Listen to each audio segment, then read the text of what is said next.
দুই তিন গ্রুপ মিছিল মিটিং ডাকতেছে, ইলেকশন করবে। দেশের জনগণ, তোরা শুনিস কথাগুলা মন দিয়ে, তোদের কাজে লাগবে। এই যে দুই তিন গ্রুপ মিছিল মিটিং ডাকতেছে, সাথে শুনলাম আওয়ামী লীগ শাটডাউন ডাক দিচ্ছে। এই দুই গ্রুপে মারামারি করবে, কোবাকুবি করবে, খুন হবে। এর কেসের দায়ভার কে নেবে? কিছুটি কিছু কুত্তার বাচ্চা এমপি মন্ত্রী আর কিছু কুত্তার বাচ্চা অ্যাডভোকেট, চিনো? অ্যাডভোকেট মানে জামিন দেয়। ওগুলার বাপের বাপের ঠিক নাই, অরিজিনাল বাপের ঠিক নাই। আর কতটি এসপি আছে, ওগুলারও বাপের ঠিক না। ওগুলো টাকা দিলে যা খুশি তাই করতে পারে। একটা পেনশন সিগারেট দিবি, খুন করতে পারে। বুঝতে পারছিস দেশের জনগণ? এই যে খুনগুলা যে করবে, এই খুনগুলার দায়ভার কে নেবে? এরা যতদিন ধরে রাজনীতি করছে, মিছিল মিটিংয়ে দোকান ভাঙচুর, বাড়ি ভাঙচুর, খুন, ছিনতাই, গাড়ি ভাঙচুর, অগ্নিসংযোগ, কি না করছে, তোদের কি স্পট দেখাইতে হবে? তোরা যে আইন মানিস, কেস কেস করিস, কোনো একটা ত্রুটি হলে দেশে সবাই মিলে প্রতিবাদ না করে থানায় যাস কি কারণে? এরা কি ভিত করতে পারছে?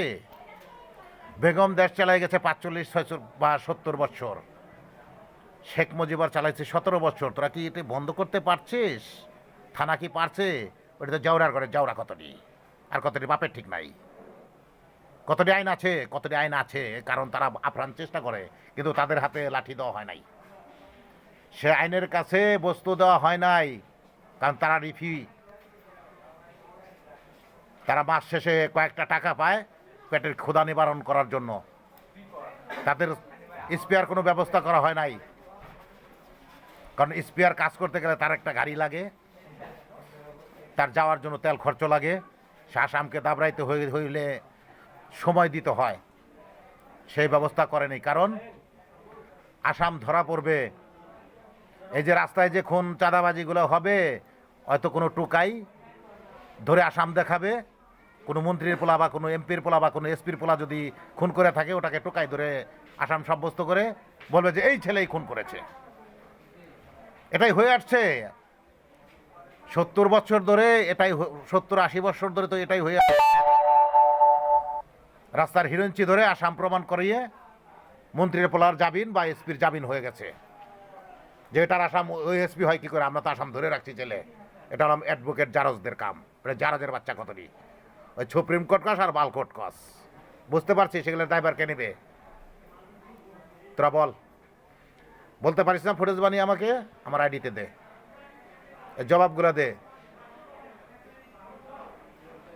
আর এরা চুরি করবে অন্যভাবে, অমুকের নাম বলবে, মানুষের কাছে নাম বলবে, মানুষের কাছে নাম বলবে, অমুকের ছেলে খারাপ, তমুকের ছেলে খারাপ, অমুক খারাপ, তমুক খারাপ, নাম উঠে আসবে। এরা ডিপ্লোম, কয়েকজন বসে ডিপ্লোম করে একজনের নাম সাব্যস্ত করে তাকে আসাম সাব্যস্ত করবে। এটাই তো হয়ে আসছে।